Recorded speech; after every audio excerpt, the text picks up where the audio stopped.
Hello, my name is Taylor Shelton. Today I will be discussing the ethical foundations of counseling, reflecting on the ACA Code of Ethics, exploring my own strengths and growth areas as a future counselor, looking at how professional organizations and technology impact our work. So, the first major section of the ACA Code of Ethics is organized into 8 main sections, guiding different aspects of the professional setting: counseling relationships, confidentiality and privacy, professional responsibility, relationships with others, evaluation, assessment, and interpretation, supervision, training and teaching, research, publication, distance counseling technology, and social media. Each one of these sections provides a vital guidance to help us maintain ethical, effective, and culturally responsive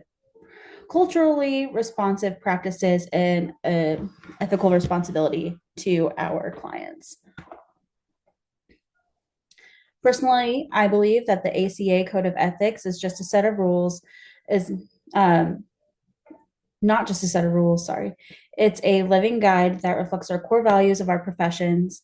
Things like autonomy, benevolence, justice, fidelity. These are what stand out to me the most. An emphasis on client welfare and empowerment is super important, whether it's safeguarding confidential material or navigating complex ethical dilemmas. The code provides clarity and structure in a time when counseling needs are more diverse and nuanced. This world is ever changing, and being able to be sensitive to those changes is very important. These ethical standards keep us grounded and keep us held accountable for our practice. 3 strengths I believe that I have are empathy, cultural awareness, and integrity. I naturally strive to understand people's emotions and perspectives without judgment. My daughter has autism, my brother has autism, and so I'm just been more sensitive to other people's emotions to be able to see their perspectives and not judge. Cultural awareness. I actively seek to understand the diverse backgrounds and different identities of those I serve. I think different cultural backgrounds are what make the world go around. And I'm always wanting to educate myself on different cultures and learn more about other people. Integrity, I'm committed to doing what's right, even when it's difficult, which helps build trust with clients and colleagues. Doing the right thing is something that I was taught my whole childhood as a follower of Christianity. Doing what's right is the responsible thing and what we should be doing anyway. So I feel like my integrity lies within my faith and within my everyday practices, also as a special education teacher. These strengths align with the principles by supporting client-centered care and upholding professional standards. And the 2 areas I'm working to grow are boundary setting. Sometimes my empathy can blur lines. I'm learning how to maintain warmth while enforcing healthy boundaries. I'm always one to want to drop whatever I'm doing and help somebody. I've been known to be a people pleaser, and so setting boundaries is something that I need to work on in my professional and in my personal life. Documentation skills. I'm aware that there's documentation that needs to be done and making sure it's done correctly.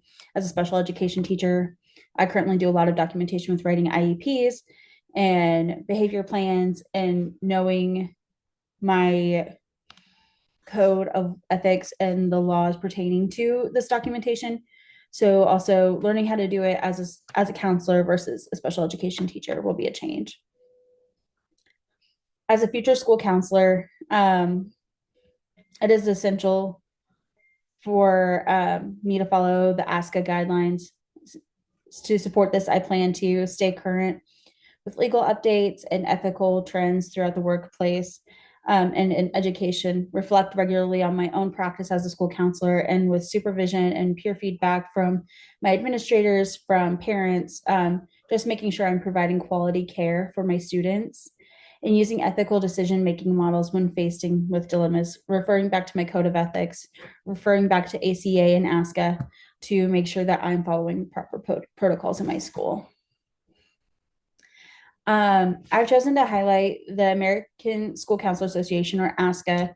The member benefits include free webinars, toolkits, access to professional development, their counseling journal, conferences, webinars, all those things, a career center, leadership training, and engagement with current issues in mental health in schools, equity, how we are addressing these new issues or current trends in schools. Being a part of ASCA will help shape my professional identity and connect me with a community of other school counselors and ensure I'm informed and I am supported as I grow as a school counselor. One concern I have is around confidentiality and technology in schools. With the rise of telehealth, everybody has a cell phone, everybody has social media. Ensuring secure platforms are informed and informed consent is very critical.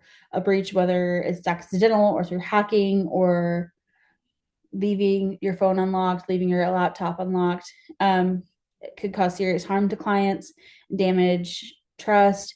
It would also risk HIPAA compliance, and it could risk some very sensitive information getting out and getting into the wrong hands. It's going to be very important that we use encrypted software,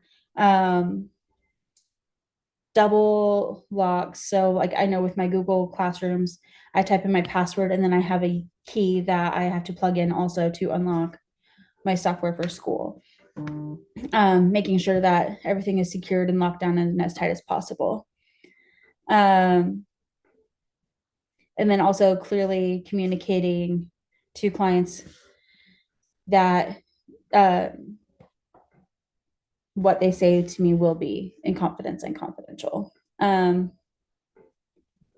So yeah, thank you for listening. Ethics, professional identity, and continued growth are the heart of effective counseling for me. Pushing myself to grow every single day as a counselor and as a teacher are something that I take to heart very seriously, and I'm excited to keep learning and become the best counselor I can be. Thank you.